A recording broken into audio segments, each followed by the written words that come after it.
Hi friends, welcome to my channel. Latest updates and reviews కోసం మా ఛానల్ని subscribe చేసుకోండి. పక్కనే ఉన్న బెల్ సింబల్ని క్లిక్ చేసి ఆల్ ఆప్షన్ని సెలెక్ట్ చేసుకోండి. అప్పుడే మా మొబైల్ నుండి మీ మొబైల్ ఫోన్కి నోటిఫికేషన్స్ వచ్చేస్తాయి. సంజు మేనత్త మీనా వాళ్ళ ఇంటికి వస్తుందే కానీ ఒకటే రుసరుసలాడిపోతూ ఉంటుంది. అబ్బబ్బబ్బా, ఎలా ఉంటున్నారో ఏమో. ఓ గాలి లేదు, ఓ చల్లదనం లేదు, ఓ ఏసీ లేదు. ఏంట్రా సంజు, ఏ సంబంధం నీకు దొరకనట్టు పోయి పోయి ఇలాంటి సంబంధాన్ని చేసుకున్నావు? ఇప్పుడు చూడు ఎంత కష్టంగా ఉందో. అసలు నీకు బుద్ధి లేకపోతే సరే, నీ నెత్తి మీద ఏం దరిద్రం ఉందో ఏమో, అందుకని ఈ సంబంధం చేసుకున్నావు అని అంటూ ఉంటుంది. ఇంకా అప్పుడు ప్రభావతి మౌనంగా ఉంటుంది. ఇప్పుడు నేను ఏం మాట్లాడినా రేపు నా కూతురు ఆ ఇంట్లో కాపురం చేయాలి. ఇప్పుడు నేనేమైనా అంటే ఆ కోపం నా కూతురు మీద చూపిస్తారు అని చెప్పి, అయినా ఎంతైనా వాళ్ళు ఉన్నవాళ్ళు కదా, వాళ్ళకు మాకు అసలు పోలికే లేదు. ఏదో మా అమ్మాయికి అదృష్టం ఉండబట్టి సంజు ఇష్టపడి పెళ్లి చేసుకున్నాడు అని చెప్పి సరిపెట్టుకుంటుంది. అప్పుడు సంజు వాళ్ళమ్మ ఇలా అంటుంది, ఏంటి వదిన, మన ఇంట్లో మనం ఎలా అయినా మాట్లాడుకోవచ్చు. ఇక్కడ మౌనిక పుట్టింటికి వచ్చాము, ఇలా నువ్వు మాట్లాడితే వాళ్ళు ఏమనుకుంటారు? వాళ్ళ స్థాయి గురించి మీరు వచ్చిన దగ్గర నుంచి మాట్లాడుతూనే ఉన్నారు. ఎంత బాధపడతారు వదిన గారు, మనసులో అయినా నొచ్చుకుంటారు కదా అని ప్రభావతి గురించి అంటూ ఉంటుంది. అప్పుడు శృతి ఇలా అంటుంది, అయ్యో ఏమీ పర్వాలేదు. మీనా వాళ్ళ అమ్మ వచ్చినప్పుడు అచ్చం మా ఆంటీ ఇలాగే మాట్లాడతారు. ఆంటీకి ఏమీ బాధ అనిపించదు. ఈ మాటలన్నీ అంతకుముందు ఆంటీ అన్న మాటలే కదా అని అంటుంది. ఇంకా తర్వాత సంజు మేనత్త శృతిని చూస్తుంది. చూసి దగ్గరకు వస్తుంది. నువ్వే కదా నా మేనల్లుణ్ణి కాదన్నావు, ఇప్పుడు చూడు నరకం అనుభవిస్తున్నావు. నా మేనల్లుణ్ణి చేసుకుని ఉంటే ఏసీల్లో రాజభోగాలు అనుభవించేదానివి, ఏసీ కార్లలో తిరిగేదానివి. ఇప్పుడు ఈ దరిద్రాన్ని పట్టుకొని వేలాడాల్సిన పరిస్థితి వచ్చింది. నీ చేతులారా నీ జీవితాన్ని నువ్వే పాడు చేసుకున్నావు. అయినా నీకు బుర్రేమీ పనిచేయడం లేదా? కోట్లకు ఆస్తిపరుడైన నా మేనల్లుణ్ణి కాదనుకొని ఏమీ లేని ఇలాంటి వాళ్ళని ఏరికోరి పెళ్లి చేసుకున్నావు అని నవ్వుతూ ఎగతాళి చేస్తుంది శృతిని. అప్పుడు శృతి ఇలా అంటుంది, చూడండి, నేను మీ మేనల్లుణ్ణి వద్దనుకోవడానికి కారణం మీ మేనల్లుడే. ఆ ఇంట్లో ఉన్న ఒకటే, శ్మశానంలో ఉన్న ఒకటే. అంత నరకం, అంత భయం. ఇక్కడ నాకు చాలా హాయిగా ఉంది, ప్రశాంతంగా ఉంది. ఎవరైనా స్వర్గాన్ని కాదనుకొని నరకంలోకి వెళ్తారా? అందుకని సంజుని రిజెక్ట్ చేసి నేను రవిని పెళ్లి చేసుకున్నాను, ఇప్పుడు సంతోషంగా ఉంది అని అంటే ఎంత పొగరే నీకు? నా మేనల్లుడిల్లు, నా తమ్ముడిల్లు నీకు శ్మశానంలా కనబడుతుందా అని అంటే, అవును, అక్కడున్న వాళ్ళు రాక్షసులు, అలాంటి ప్లేస్ని ఏమంటారు అని అంటుంది.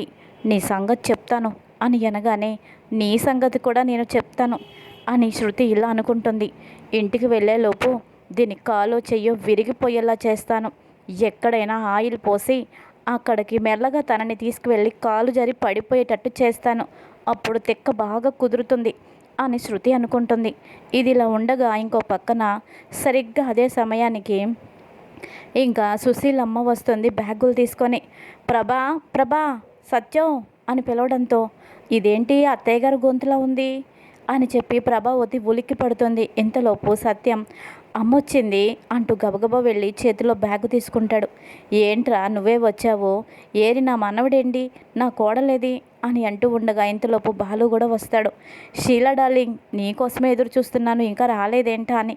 వచ్చేసావు అని చెప్పి, ఇంతకీ ప్రయాణం ఎలా జరిగింది, బాగానే ఉందా అని అంటే, పర్వాలేదురా, ఏదో బాగానే ఉంది, కాస్త డ్రైవరు కుదురుగానే తీసుకువెళ్ళాడు అని చెప్పి లోపలికి వస్తుంది. ఇక తనని చూసి, అత్తయ్య గారిని ఇంతకీ ఎవరు రమ్మని చెప్పారు, ఏవండి మీరు కానీ అత్తయ్య గారిని రమ్మన్నారా అని అంటే, లేదు ప్రభా, నేనేమీ అమ్మని రమ్మనలేదు, కానీ ఈరోజు 16 రోజుల పండుగ అని అమ్మకి ఎలా తెలిసింది, సడన్గా ఇంటికి ఎలా వచ్చింది నాకు అర్థం కావడం లేదు, నీకు ఇష్టం ఉండదని అమ్మని నేను రమ్మని చెప్పలేదు అని సత్యం అంటాడు. ఇంతలోపు బాలు వస్తాడు. నేనే, అది నేనే, షీలా డార్లింగ్ని రమ్మని చెప్పింది నేనే, మీకు తల బొడిపి కట్టేలా చేసింది నేనే అని చెప్పి ప్రభావతిని ఉద్దేశించి పాట పాడుతాడు బాలు. నువ్వేనా పానకంలో పుడకలాగా, ఇప్పుడు ఎందుకురా మీనా వాళ్ళ అత్తింటి వాళ్ళకి మర్యాదలు చేసి పంపిస్తే మన గౌరవం దక్కుతుందనుకుంటే ఇప్పుడు ఈవిడిని రమ్మన్నావు. ఈవిడికేమో చాదస్తం ఎక్కువ. మాట్లాడితే ప్రభా అది చెయ్యు ఇది చెయ్యు అని నన్ను పీక్కు తింటుంది. ఆవిడని ఎందుకు పిలిచావురా అని అనగానే, చూడు ఉప్మావతి గారు, ఇలాంటి విషయాల్లో మీకంటే తల పండిన వాళ్ళకి బాగా తెలుసు. మీకు కూడా తల పండిందనుకోండి, కానీ మీకేం తెలీదు. కానీ షీలా డార్లింగ్కి అన్నీ తెలుసు. ఏది ఎలా జరిపించాలి, ఏం చేస్తే సాంప్రదాయం, ఏం చేస్తే శుభం జరుగుతుంది, ఇవన్నీ కూడా షీలా డార్లింగ్కి బాగా తెలుసు. అందుకనే నేనే ఫోన్ చేసి ఎలాగైనా నువ్వు వచ్చి తీరాలి అని పట్టుబట్టాను. అందుకే వచ్చింది అని చల్లగా చెప్తాడు.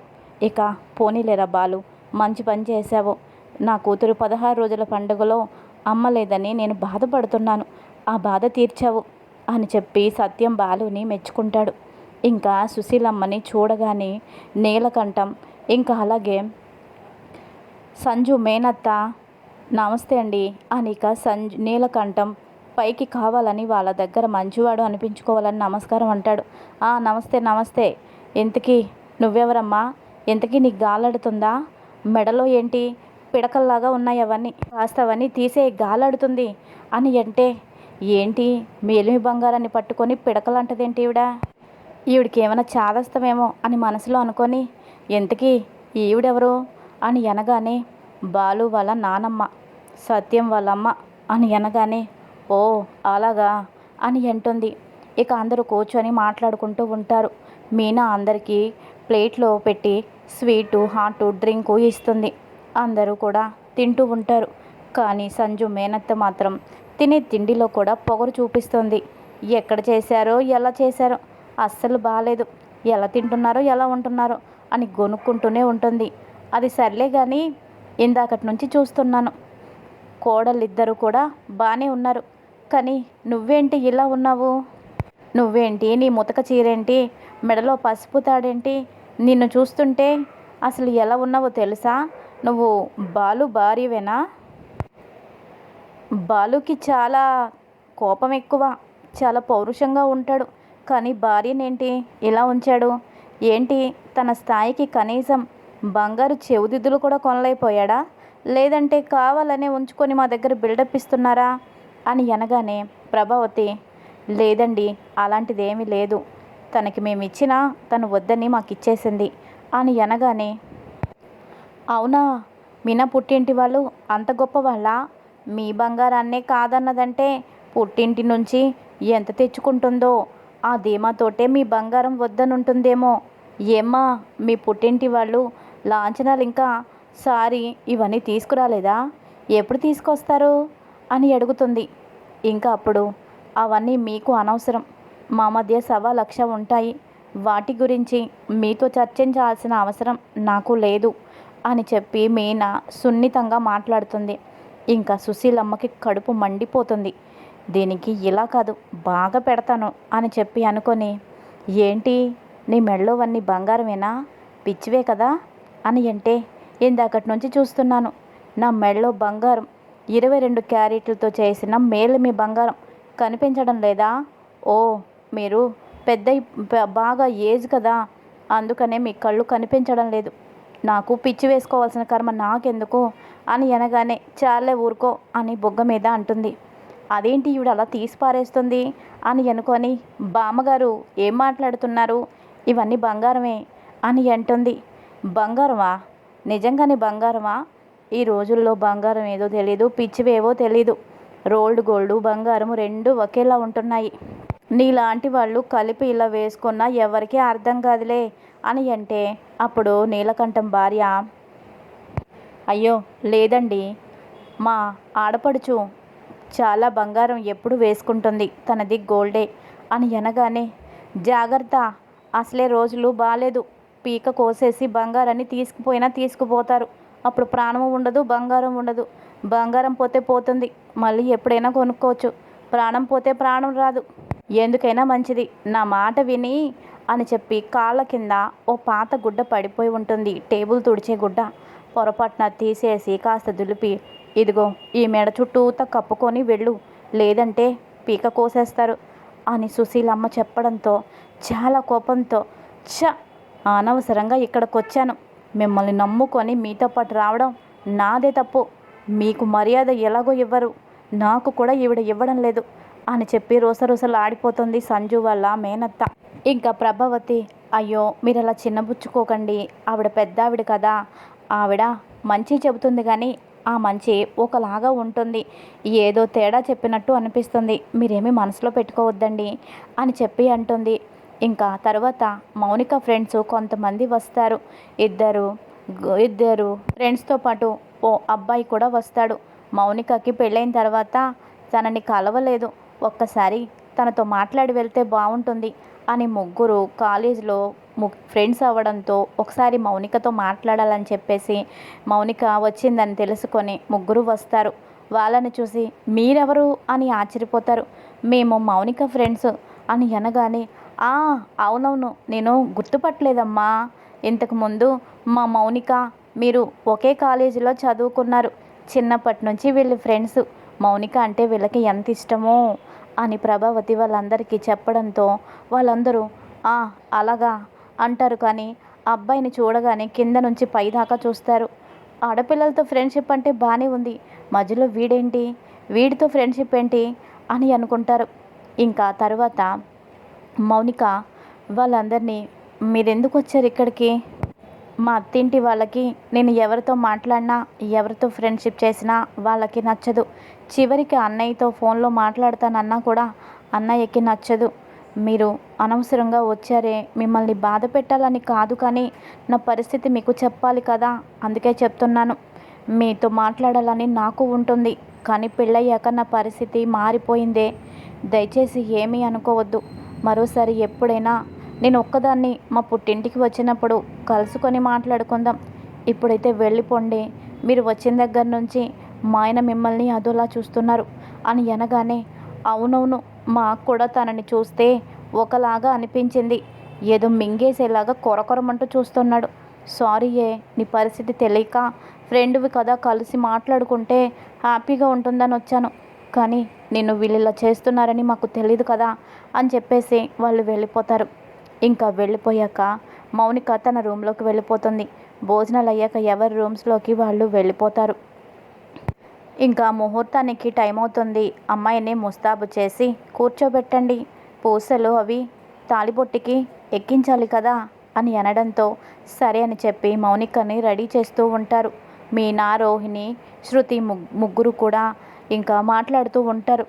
ఇంతకీ మీ ఆయన ఎలా చూసుకుంటున్నారు, మీ వాళ్ళు నిన్ను బాగా చూసుకుంటున్నారా, మీ అత్తింటి వాళ్ళు అని ఒక్కొక్కరు అడుగుతూ ఉంటే, నాకేం వదినా, చక్కగా ఉన్నాను, హ్యాపీ లైఫ్, ఇంకా మీరు కూడా నేను మర్చిపోయాను, అంత బాగా చూసుకుంటున్నారు అని అంటూ ఉండగా శృతి, నాకెందుకో ఈ మాటలు నీ హార్ట్లో నుంచి వచ్చినట్టు అనిపించడం లేదు, ఇది పైకి మమ్మల్ని కన్విన్స్ చేయాలని చెప్తున్నట్టుంది అని మొహం మీదే అనడంతో, అబ్బే అదేమీ లేదు వదినా, హ్యాపీగానే ఉన్నాము అని అంటుంది. ఇంతలోపు బాలు వస్తాడు. బాలు వచ్చి, అమ్మ మౌనిక, అక్కడ ఎలా ఉందమ్మా నీకు, నువ్వు ఎలా ఉన్నావు, నువ్వు బాగున్నావా, సంజు నిన్ను బాగానే చూసుకుంటున్నాడా, మీ అత్తింటి వాళ్ళు నిన్ను ఎలా చూసుకుంటున్నారు, అసలు ఫోన్ కూడా చేయడం మానేసావేంటమ్మా, ఫోన్ చేసినా కట్ చేస్తున్నావు అని అనగానే, ఏంటన్నయ్యా నువ్వే మాట్లాడతావా, నాకు మాట్లాడటానికి అవకాశం ఇస్తావా, నువ్వే మాట్లాడేస్తున్నావేంటి, నన్ను వాళ్ళు బాగా చూసుకుంటున్నారు, మీ ఫోన్ కూడా నేను లిఫ్ట్ చేయడం లేదు అంటే వాళ్ళు నన్ను ఎలా చూసుకుంటున్నారో ఇంకా మీకు అర్థం కావడం లేదా, వాళ్ళు నన్ను ప్రాణంగా చూసుకుంటున్నారు, అయినా నువ్వేంటి ఇక్కడున్నావు, నువ్వు ఇంట్లో ఉండవు అని అమ్మ నాన్న చెప్పారు కదా, అయినా వెళ్ళలేదా, వెళ్ళిపోవాలి కదా, అయినా ఇక్కడే ఎందుకున్నావు అని అనగానే ఇంకా బాలు షాక్ అవుతాడు. మీనా కూడా షాక్ అవుతుంది. ఏంటి మౌనిక, నువ్వు కూడా అలా మాట్లాడుతున్నావేంటి, వాళ్ళంటే పరాయి వాళ్ళు కాబట్టే మీ అన్నయ్య గురించి తెలియక వాళ్ళు మీ అన్నయ్య ఉండకూడదు, ఉంటే గొడవలు అవుతాయి అన్న ఉద్దేశంతో వాళ్ళు మీ అన్నయ్యని దూరం పెట్టాలనుకున్నారు, కానీ మీ అన్నయ్య గురించి నీకు పూర్తిగా తెలుసు, నీకోసం మీ అన్నయ్య ఎంత పరితపిస్తాడో కూడా తెలుసు, అన్నీ తెలిసి మీ అన్నయ్యని ఎందుకు ఇలా అవమానిస్తున్నావో, ఎందుకు ఇలా నువ్వు అంటున్నావు అని అనగానే, వదినా అని అంటుంది. అప్పుడు శృతి ఇలా అంటుంది, అవును మీనా అడిగింది కరెక్టే, అయినా మీ అన్నయ్యని నువ్వెందుకు దూరం పెడుతున్నావు అని అంటుంది. అప్పుడు ఇంకా బాలు, సరేలే మీరు ఆగండి, నా చెల్లెలు సంతోషంగా ఉంది, నాకు అంతే చాలు. భర్త భర్తతోనూ హ్యాపీగా ఉంటే నాకు అంతకంటే ఏం కావాలమ్మా? నేను కోరుకున్నది అదే. ఎప్పుడు ఎక్కడ ఉన్నా నా ధ్యాస అంతా నీ మీదే ఉంటుంది. నా చెల్లెల్ని వాడు ఎలా చూసుకుంటున్నాడో, ఎలా ఉందో నా చెల్లెలు అని అనుక్షణం నీ గురించే నా ఆలోచన అంతా అమ్మా. అందుకే ఇలా అడిగాను, తప్పుగా అనుకోవద్దు. నువ్వు సంతోషంగా ఉన్నావు కదా, హ్యాపీ. నాకు చాలా హ్యాపీ. నాకు ఫోన్ చేయకపోయినా మాట్లాడకపోయినా నీ సంతోషమే నాకు ముఖ్యం అని బాలు అంటాడు. ఇంకా మాటతో మౌనిక, నన్ను క్షమించన్నయ్యా. గుండెల్లో కొండంత బరువు ఉన్నా, అగ్నిపర్వతం ఉన్నా నేను ఆ కష్టాన్ని మోస్తున్నాను మీకోసమే అన్నయ్య. అలాంటి వాడితో కలిసి ఉంటున్నాను. నరక యాతన, నరకం చూపిస్తున్నాడు. ఏం చెప్పమంటావు? ఈ విషయం చెప్తే వాణ్ణి నువ్వు బ్రతకనివ్వవు. నువ్వు జైలుకు వెళ్ళిపోతావు. ఓ పక్కన భర్తను పోగొట్టుకొని, అన్నను దూరం చేసుకొని, 2 కుటుంబాలు అల్లకొల్లోలం చేసేసి నేను మాత్రం ఏం సుఖంగా ఉంటాను? ఇంకా నా జీవితం ఎందుకు? అందుకే అన్నయ్య, ఎన్ని జరిగినా నేను భరిస్తూనే ఉన్నాను. వాణ్ణి పెళ్లి చేసుకున్న దగ్గర నుంచి కన్నీరు పెట్టని రోజు లేదు, బాధపడని రోజు లేదు. క్షణక్షణం నరకం అనుభవిస్తున్నాను అని చెప్పి మనసులోనే అనుకుంటుంది. ఇంకా మీనా, ఏంటి మౌనిక, మీ అన్నయ్యని రావద్దని చెప్పి నువ్వు కన్నీరు పెట్టుకుంటున్నావేంటి అని అనగానే, అబ్బే ఇది కన్నీరు కాదు వదిన, కంట్లో ఏదో పడిందిలే అని అనేస్తుంది. లేదు, నువ్వేదో దాస్తున్నావు, ఖచ్చితంగా నువ్వేదో దాస్తున్నావు, నువ్వు బాధపడుతున్నావు అని మీనా అంటుంది. లేదు వదిన, నేను హ్యాపీగానే ఉన్నాను అని చెప్పి కవర్ చేసేస్తుంది. ఇదిలా ఉండగా ఇంతలోపు సంజు వస్తాడు. చూసావా, మీ ఆయన వచ్చేసాడు సంజు నీతో మాట్లాడటానికి అని రోహిణి అంటుంది. నాతో మాట్లాడటానికి రాలేదు, మళ్ళీ నన్నేదో నా మీద కోపం పెత్తనం చెలాయించాలని వచ్చాడు అని చెప్పి మౌనిక అనుకుంటుంది. ఇంకా తరువాత మౌనికని సైగ చేస్తాడు, టెర్రస్ మీదకి రా అని. ఇక తర్వాత వాళ్ళతో ఒక్కసారి నేను బయటికి వెళ్తాను అని చెప్పి పైకి వెళ్తుంది. అప్పటికే సంజు చాలా కోపంతో ఉంటాడు. ఇక రాగానే మౌనిక చెంప పగలగొడతాడు. ఏ ఎవడేవాడు, ఎవడు ఇక్కడికి వచ్చావని తెలియగానే వచ్చేసాడు? నీ కాలేజ్ ఫ్రెండేనా? ఇంకా అంతకంటే ఏమైనా ఉందా? అయినా వీలాంటి ఫ్రెండ్షిప్ ఏంటే? నీ గురించి ఏదో అనుకున్నాను, కానీ నువ్వు జర్కిలాడివని అర్థమవుతుంది.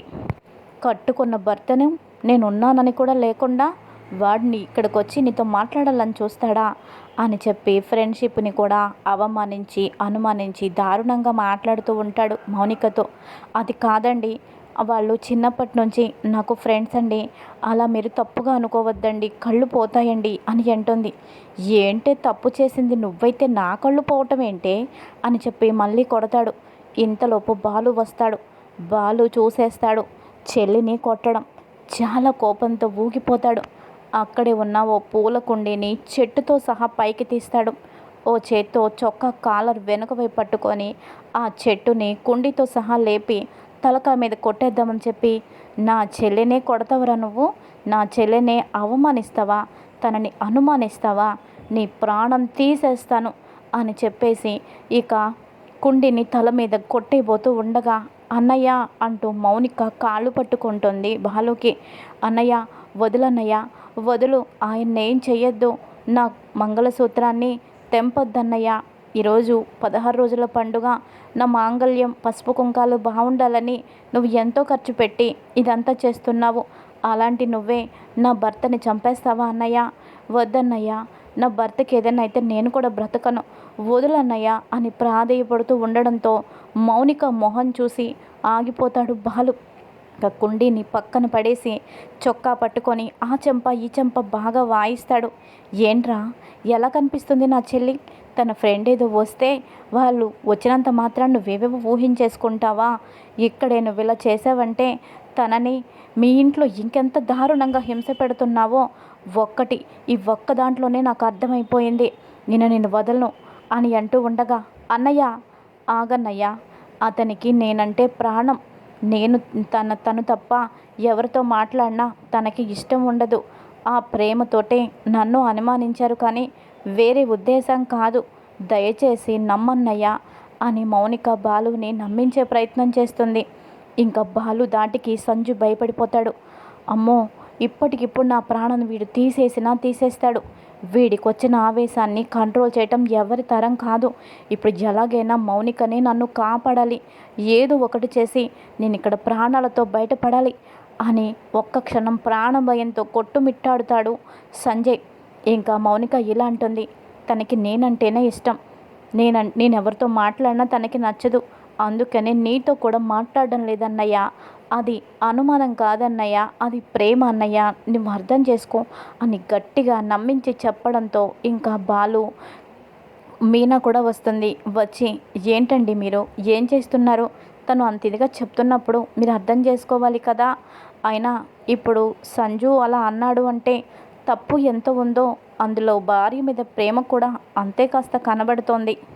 మౌనికని తను ప్రేమిస్తున్నాడు బాగా అని అర్థమవుతుంది అని మీనా అనడంతో ఇంకా ఆగిపోతాడు. అవును బావా, అవును, మౌనిక నా ప్రాణం, అదేంటో తను ఎవరితో మాట్లాడినా నాకు ఏంటోలాగా అనిపిస్తుంది, తను నాకు దూరం అయిపోతుందేమోనని అనుక్షణం భయంగా ఉంటుంది. నువ్వు మీ చెల్లి కోసం ఎలా అయితే ఆలోచిస్తావో నా భార్య మౌనిక కోసం నేను కూడా అలాగే ఆలోచిస్తాను బావా, అందుకని తన కోసం కొంచెం కేరింగ్ ఎక్కువగా తీసుకుంటున్నాను, అది కూడా తప్పేనా అని అనడంతో బాలు కోపం అప్పుడు చల్లారుతుంది.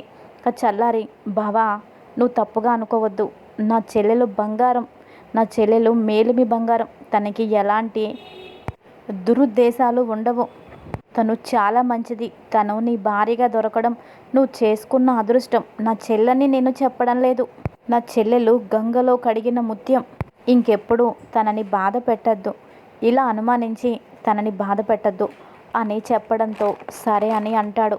ఇక బాలుని మీనా కిందకి తీసుకువెళ్ళిపోతుంది.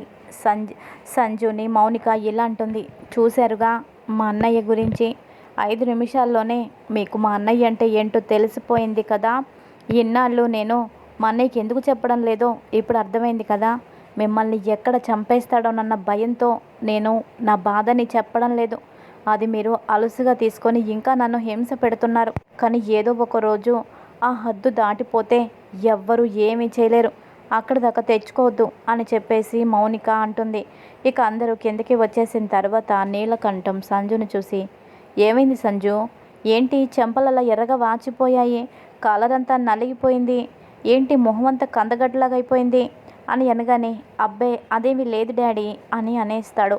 ఇది ఈరోజు ఎపిసోడ్. మరి తర్వాత రాబోయే ఎపిసోడ్స్లో ఏం జరుగుతుంది, కథ ఏ విధంగా మలుపు తిరుగుతుంది, ముందు తెలుసుకుందాం. Thanks for watching. Hi friends, welcome to my channel. Latest updates and reviews కోసం